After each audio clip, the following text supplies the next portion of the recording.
ne nyadede kaka Janet Machuka nen mbele na giga chiel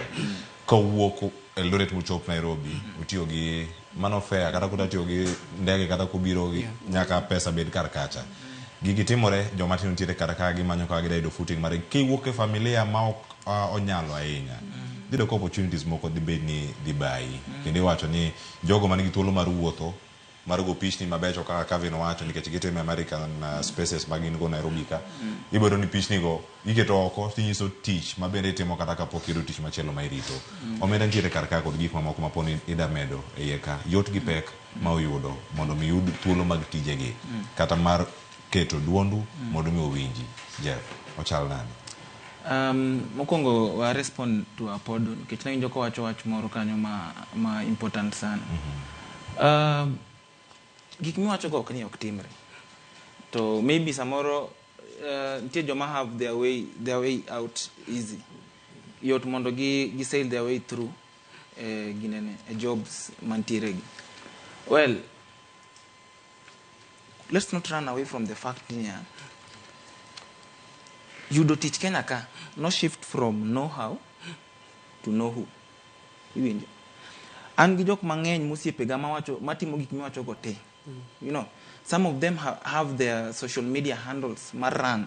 an gi usiep na moro matimo embotimo gik graphic design gi videography ema sustain to ng'atni portfolio ne nitie nyaka e social media maber sana onge opportunity mano oseyudo osebedo ko any opportunity moneno e social media oro ginene applications mage to pok nokawe you know opportunities mawuok gagi ng'eny gi joma kawo giga gin joma ong'ere gi joma ne mabi wacho very clearly donge koro let's not run away from the fact near you do teach iyudo mana teach nikech ing'eri gi ng'ato that is what we've seen and what we've experienced the job market kai mano is the naked truth you know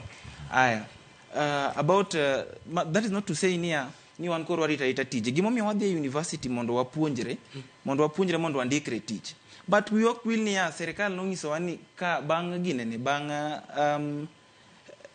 somo so there will be jobs for us mano we ok will go the environment is very hostile gimiwacho no mana kaka Clefas penja ka dwaro funds nitie ng'ato karachonyo kanyipiri kuchocha e dala kucho onge kata funds odhi school botieko onge ginene onge ways monyalo tiyo tim godo gir capacity building ka kilonge no you know one gi joma are even over experienced to do certain jobs kuonde mopogore but nikech onge ginene onge opportunity to exploit to onge jobs gi begimbe gi onge e gimomiyo bedo gi pek mar yudo tich you know koro yudo tich ok niya nitie gik monigo watim mi mention go gigo watimo but still the environment take to be dwaro pesa mana kaka Cleophas wacho no we need funds to timo gigi funds go be onge ker mar Kenya kaduki chien matin no osieko gigi moro miluongo ni hustler fund mane wacho ni gini en kopo moro mi dhi tikawe gowi tidhi tichako godo handi ano miago 500 na beta piny gi 500